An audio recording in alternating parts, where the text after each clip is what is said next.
Assalamualaikum warahmatullahi wabarakatuh. Kembali lagi di channel Lubung Berani. Apa kabarnya teman-teman sekalian? Semoga teman-teman sekalian dalam keadaan baik-baik saja ya. Nah, di video kali ini saya ingin membahas tentang mana sih yang terbaik menggunakan aerator di akuarium ikan mas koki atau menggunakan mushroom. Nah, ada yang bertanya kepada saya di Instagram, Bang, akuarium saya ukuran 1 meter. Saya hanya menggunakan aerator nih di akuarium saya. Apakah sesuai dalam pemeliharaan ikan mas koki atau saya harus menggunakan mushroom? Nah, di video ini saya akan jawab mana yang terbaik menggunakan aerator atau menggunakan mushroom. Silahkan simak videonya ya teman-teman. Jangan lupa dukungannya dengan cara subscribe, like, komen, serta share videonya agar channel Lubung Berani makin berkembang dan terus menginspirasi teman-teman sekalian. Ambil sisi positif dari video ini, sisi negatifnya silahkan dibuang. Baik teman-teman, kita lanjutkan ke pembahasannya. Baik itu mushroom maupun aerator ya, keduanya mempunyai kelebihan serta kekurangannya masing-masing. Nah, di sini selama saya memelihara ikan mas koki, saya hanya menggunakan aerator nih untuk pasokan oksigen di akuarium saya teman-teman. Nah, bukan berarti saya tidak mampu ataupun tidak bisa membuat mushroom di akuarium ikan mas koki saya. Nah, di sini tentu ada alasan tertentu kenapa saya tidak pakai mushroom di akuarium ikan mas koki saya. Nah, di sini fokus bahasan kita yaitu mana sih yang terbaik? Apakah menggunakan mushroom atau menggunakan aerator saja, teman-teman? Nah,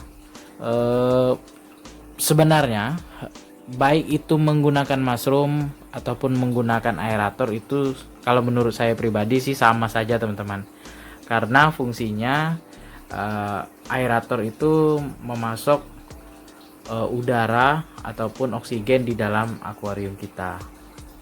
Nah, kalau mushroom begitu juga, namun ada kelebihannya sedikit, yaitu mushroom itu dia menghasilkan microbubble atau gelembung yang mikro kecil ya.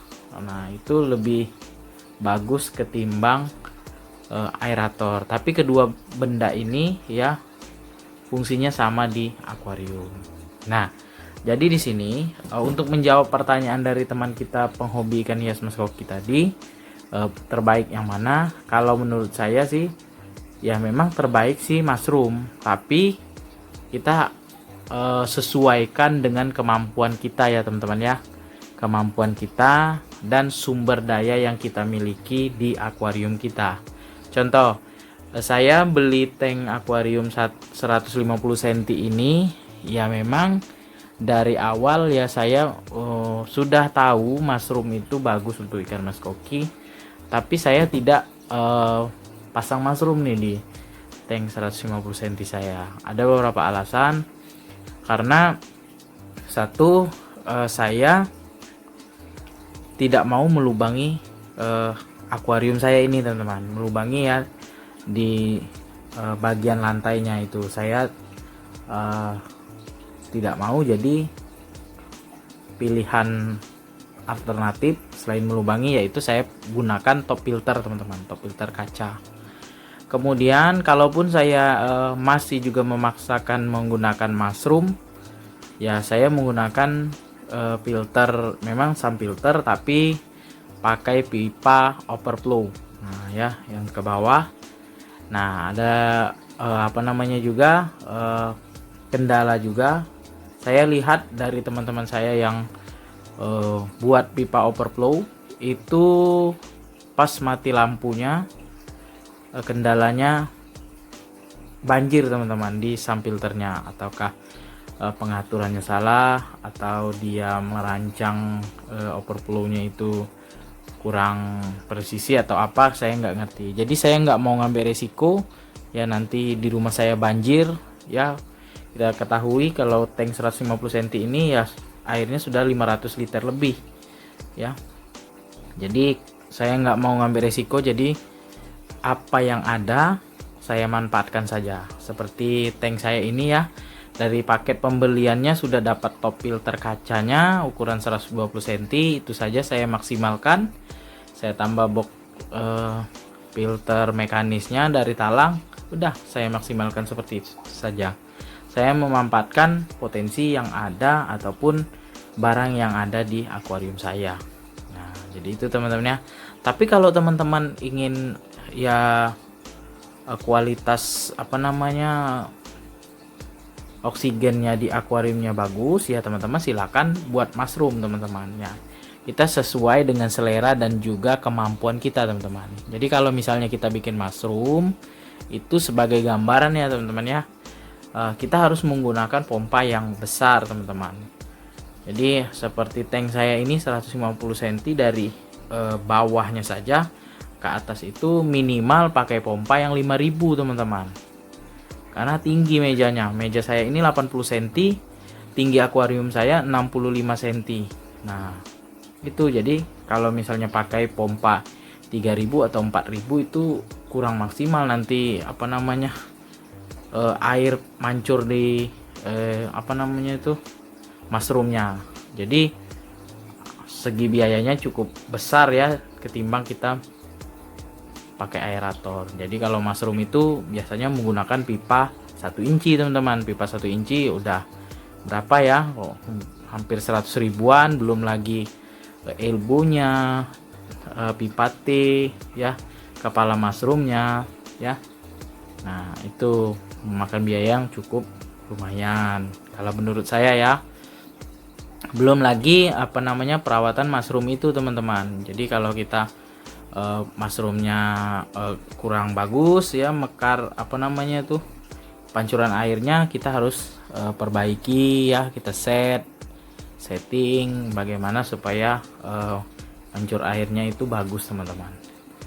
Nah, kalau dibandingkan antara membuat mushroom dengan aerator, itu lebih murah aerator teman-teman. Kita bisa beli aerator seperti saya menggunakan aerator yang 2 lubang yang suaranya tidak terlalu terdengar ya, Resun air 4000. Ini saya beli cuma 120.000 teman-teman. Nah, saya bisa gunakan di tank saya ini, pasokan oksigen tercukupi.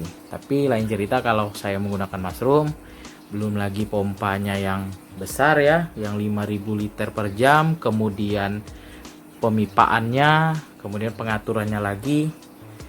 Bahkan ya boleh dibilang kalau kita menggunakan sump filter ya, media filternya juga lebih banyak nih teman-teman. Nah, tapi tergantung teman-teman sekalian. Kalau teman-teman mampu ya, silakan menggunakan mushroom. Kalau masalah terbaik atau tidaknya ya, saya bilang mushroom lebih terbaik teman-teman daripada aerator, karena mikrobubble yang dihasilkan dari pancuran air itu lebih bagus ketimbang aerator seperti ini teman-teman. Nah, jadi jawabannya tergantung dari kemampuan teman-teman. Nah, saya sedikit memberi gambaran bahwasanya kalau kita bikin mushroom ya seperti itu teman-teman, biayanya sedikit lebih mahal. Apalagi teman-teman yang menggunakan tank yang 1 meter aja teman-teman ya. Misalnya kita gunakan tank 80 cm, 90, 100, 110, 120 ya, pakai mushroom ya, tentu saja pompanya harus pompa besar ya teman-teman. Kalau mejanya nggak terlalu tinggi ya, kita bisa gunakan 4000, masih bisa untuk mendorong air ke atas. Kalau misalnya meja kita tinggi, kita gunakan pompa cuma 4000 ya, mungkin kurang maksimal. Nah, teman-teman juga perlu ketahui teman-teman ya, pompa akuarium yang kita gunakan, misalnya kita beli 5000, itu kekuatannya nggak 5000 pas itu teman-teman, pasti berkurang kekuatannya, karena turnover atau dorongan air ke atas itu dia akan berkurang. Semakin tinggi dia mendorong air, dia semakin lemah semburannya nanti. Nah, jadi itu teman-teman ya. Dari segi biaya memang mushroom agak sedikit mahal, tapi ya kita puas teman-teman, karena dari estetika penampilan akuarium kita bagus, kebutuhan oksigen ikan kita di akuarium itu tercukupi sekali teman-teman kalau menggunakan mushroom. Bahkan teman-teman penghobi ikan hias Mas Koki ini ada yang menggunakan mushroom tapi masih juga menggunakan aerator teman-teman. Nah, jadi cukup bagus juga, sesuai dengan selera kita masing-masing ya teman-teman ya. Kalau saya jawab itu tadi, saya sedikit memberi gambaran bahwasanya kita harus memanfaatkan apa yang ada di sekitar kita saja teman-teman, jangan harus memaksakan ya. Karena hobi di sini ya banyak teman-teman kita yang hobi cuma sekedar hiburan di rumah, kemudian ada juga yang sekedar melepas lelah ya setelah pulang kerja atau pulang sekolah ya. Lihat ikan, pikirannya menjadi tenang, tidak mau ribet, tidak mau banyak biaya. Karena ya perlu kita ketahui teman-teman ya, hobi ikan hias Mas Koki boleh dikatakan hobi mahal juga. Karena kalau kita punya ikan yang kualitasnya cukup bagus ya, saya bilang harga per ekornya aja sudah 100.000 ke atas ya. Nah, kita pelihara 8 ekor sudah berapa? Kemudian belum lagi tanknya, belum lagi lampu, aerator, ataupun pakai mushroom, dan tentu saja kita mengeluarkan budget yang di atas 1 juta teman-teman untuk hobi ikan Mas Koki ini. Jadi apa salahnya kita manfaatkan apa yang ada saja teman-teman ya. Kalau teman-teman punya tank 1 meter cuma pakai talang ya, manfaatkan saja talangnya, pakai aerator yang 1 lubang aja bisa ya. Tidak perlu kita memaksakan harus menggunakan mushroom. Oke teman-teman, sekian dulu video dari saya mengenai mana sih yang terbaik menggunakan aerator ataupun menggunakan mushroom di akuarium ikan Mas Koki. Sebelum saya akhiri video ini, mohon dukungannya ya kepada channel Lubung Berani dengan cara subscribe, like, komen, serta share videonya agar channel Lubung Berani makin berkembang dan terus menginspirasi teman-teman sekalian. Ambil sisi positif dari video ini, sisi negatifnya silakan dibuang.